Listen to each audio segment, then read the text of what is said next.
lá e ficam clamando a Baal, se retaliando com lâminas. E o desafio era o Deus que responder por fogo, esse é o Deus, esse é o Senhor. Agora, olha que coisa curiosa. E aí, quando a gente para analisar o aspecto histórico, o texto ele fica muito mais contundente. Eu nunca tinha parado para pensar nisso. Mas olha o que Elias ele pede para que se fizesse com o altar que ele havia restaurado. Quem lembra? Ele manda abrir os regos lá e jogar água, né?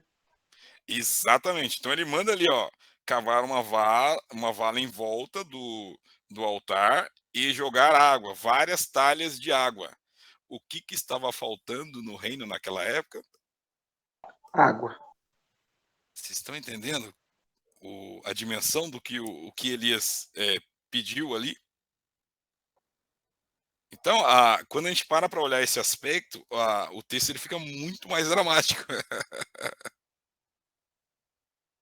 porque havia uma escassez de água. E ele mandou, olha, derrame água ali, e eles derramaram água ao passo que a vala em volta do altar se encheu de água. E aí ele mal começa a orar e Deus responde por fogo e todos reconhecem, só o Senhor é Deus. Então, eu nunca tinha parado para pensar nisso, que a, a ação de Deus, ela veio mediante, inclusive, uma ousadia de Elias e um sacrifício que foi feito, porque algo de muito valor foi colocado ali naquele altar, que era a água que estava em escassez. E aí, lá na frente, você vai ver Deus, né? Elias, ele ora, ele vê uma nuvem do tamanho da mão de um homem, e aí depois Deus manda a chuva novamente sobre a terra. Vocês estão percebendo que quando a gente olha esses aspectos, a gente consegue extrair coisas muito interessantes do texto, coisas que a gente nem pensa. Normalmente a gente não pensa, mas aí se você olhar ali a Gastão, volta a dizer mais uma vez, gente, não é difícil, é trabalhoso, entende? Porque você precisa gastar um tempo montando, preparando ali, estudando. Nós já estamos de parabéns porque estamos separando um tempo, ó, olha só, um tempo estudando no ITQ. E eu pergunto para vocês, estamos ou não estamos agregando conhecimento nesse tempo que estamos separando? Mas dá trabalho, é um sacrifício, não é mesmo? A gente separar esse tempo, a gente tem tanta coisa para fazer e a gente para. Então, gente, existe sim um preço a pagar para que a gente possa realmente crescer, para que a gente possa avançar no ministério, para que a gente possa crescer no conhecimento. Existe sim esse trabalho, não é difícil, é trabalhoso. Essa informação que eu estou passando para vocês são informações que estão à disposição em livros, em comentários. Então, se você pega para estudar, você vai descobrir por si mesmo, em outros textos, esses detalhes. Só que precisa gastar um pouquinho de energia, gastar um pouquinho de tempo nisso. Não é difícil, é trabalhoso. Bom, vou abordar um outro aspecto aqui rapidamente, gente, só para a gente. É, até aí, alguma dúvida, gente? Algum comentário?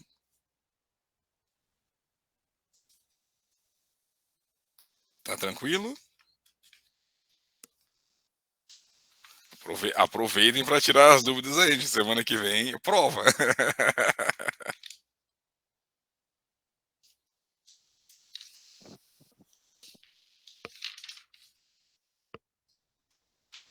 Bom,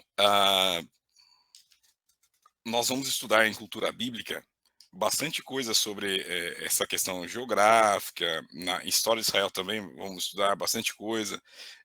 E quando a gente olha, inclusive nos evangelhos, os territórios aos quais Jesus se deslocou, tudo isso sempre tem muita riqueza de informação quando a gente dá uma pesquisada. Tem muita coisa bacana, os nomes das cidades,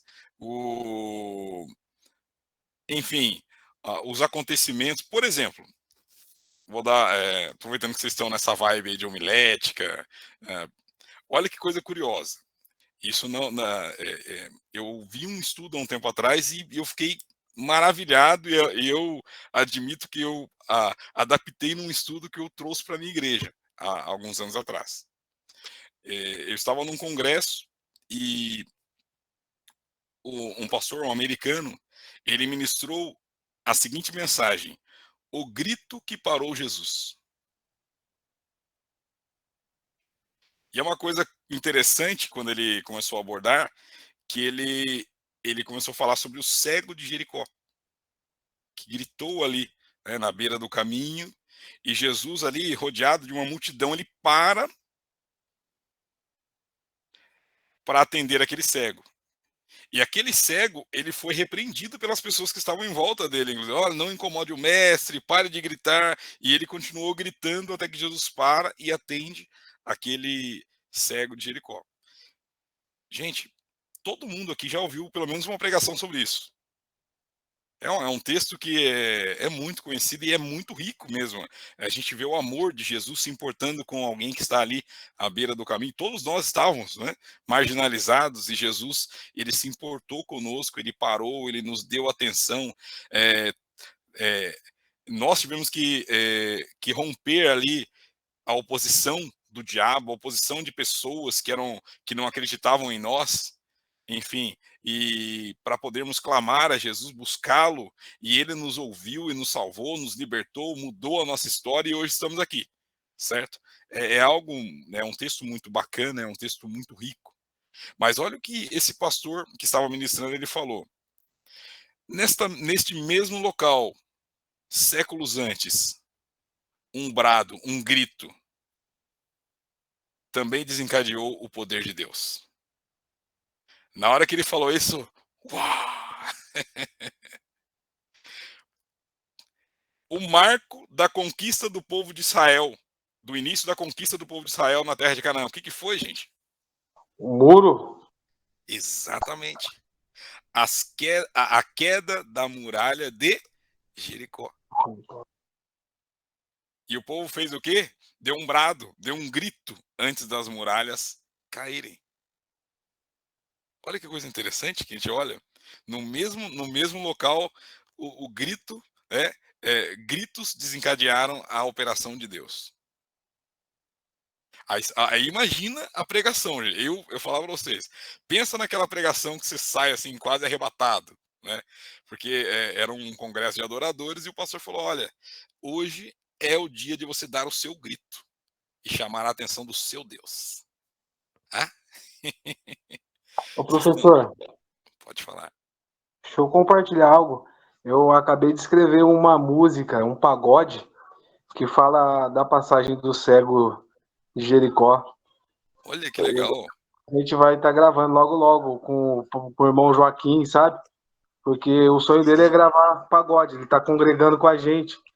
E eu fiquei determinado a escrever músicas Que de bênção, pagode. irmão. E Deus deu uma música falando da passagem do cego de Jericó. Que maravilha, que bênção. Deus abençoe. Logo, logo queremos curtir a sua música aí, irmão. Tá bem. Depois eu mando o áudiozinho pro senhor estar ouvindo aí, só uma coisinha básica que a gente fez Manda lá. sim. Legal, muito bom. Então, gente, vocês, deu para perceber, deu para captar a ideia do quanto de riqueza vem quando a gente para dar uma analisada na história do lugar, na história da cidade, na localização? Deu para entender, gente? Sim ou não? Então vamos em frente aí. Deixa eu compartilhar aqui a outra tela, só um instante.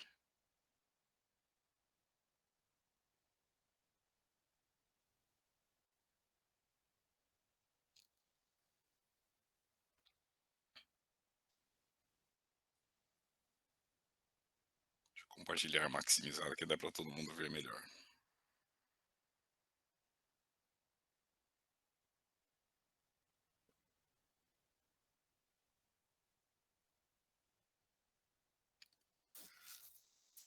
Bom, agora nós vamos entrar um pouquinho mais na questão sociocultural. É só um vislumbre, gente, porque isso nós vamos estudar em profundidade em outras matérias, mas é para te dar um norte. Porque imagina assim, você vai, vocês que estão estudando homilética, já vão precisar utilizar esses recursos, ou amanhã ou depois você vai ministrar, ou você vai fazer um estudo devocional para você mesmo, é importante que você saiba o caminho das pedras. Eu o tempo não nos permite, eh, te levar por esse caminho, mas dá para te mostrar: "Ó, é por ali". Então vamos lá. É importante que o intérprete conheça a estrutura social e os valores da sociedade a quem os profetas falaram e em cujo meio Jesus exerceu seu ministério. A análise sociocultural do texto bíblico é o estudo dos aspectos e valores da sociedade, como a organização política, a cultura, religião, que compõem o pano de fundo dos textos sagrados. Conhecer a função religiosa do chefe da casa nos ajuda a entender por que Josué tinha convicção que ele e sua casa serviriam ao Senhor, ou por que a decisão do carcereiro de Filipos seria aceita também por seus familiares. As passagens da Bíblia estão estreitamente relacionadas com os costumes cotidianos de seus personagens e autores.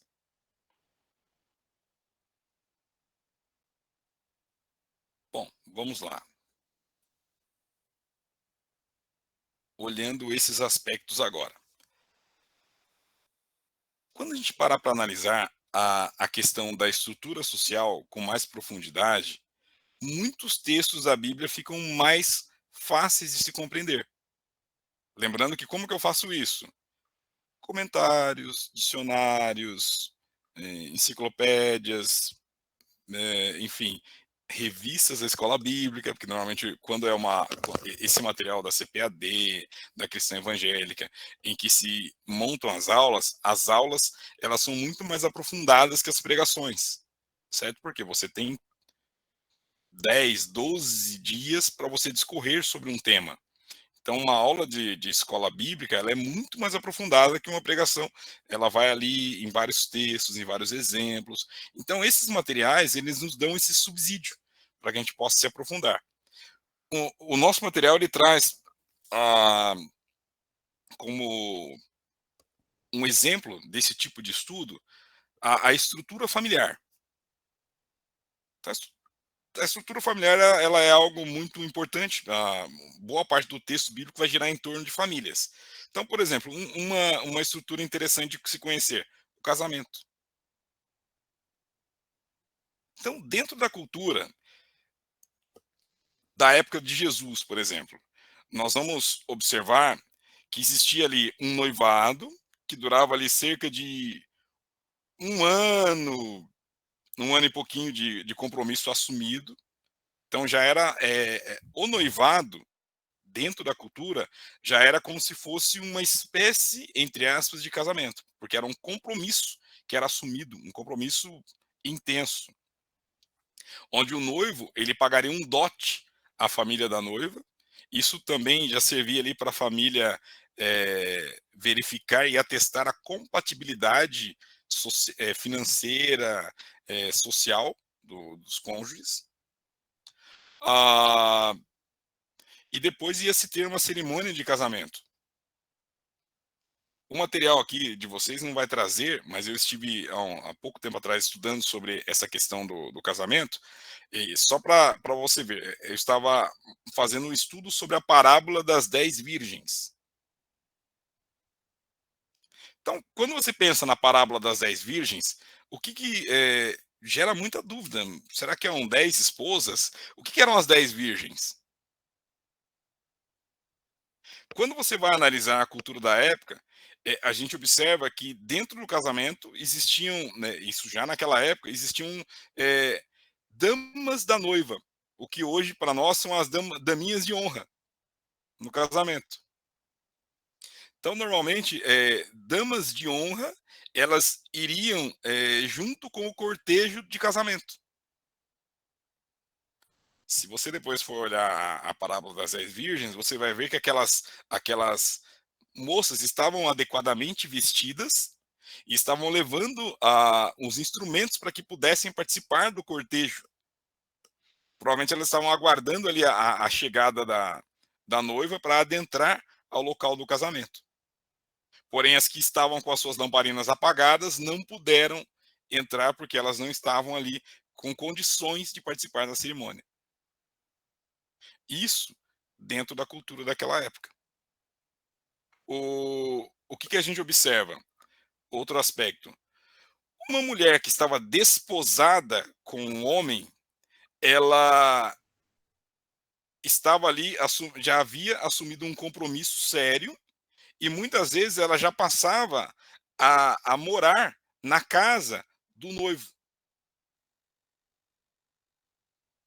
Agora, o ato conjugal ele seria consolidado na primeira noite do casamento e o que se esperava é que se apresentassem as provas do ato conjugal. Então, o lençol ele era uma prova para o noivo de que realmente ele tinha ali casado com uma esposa virgem. E isso fazia parte da cultura daquela época. Esse tipo de compreensão vai nos ajudar a compreender, por exemplo, o grande desconforto que José teve ao saber que Maria estava grávida. E a grande a situação terrível que Maria se encontrou também, grávida do Espírito Santo. Às vezes a gente lê o texto, mas a gente não consegue entender a dimensão. Embora Maria e José não tivessem casados ainda naquela situação, o fato dela estar desposada para a sociedade da época já era tido como um casamento, como se tivesse assumido um contrato de casamento. Então era algo gravíssimo. Imagine a situação de Maria. Como que você explica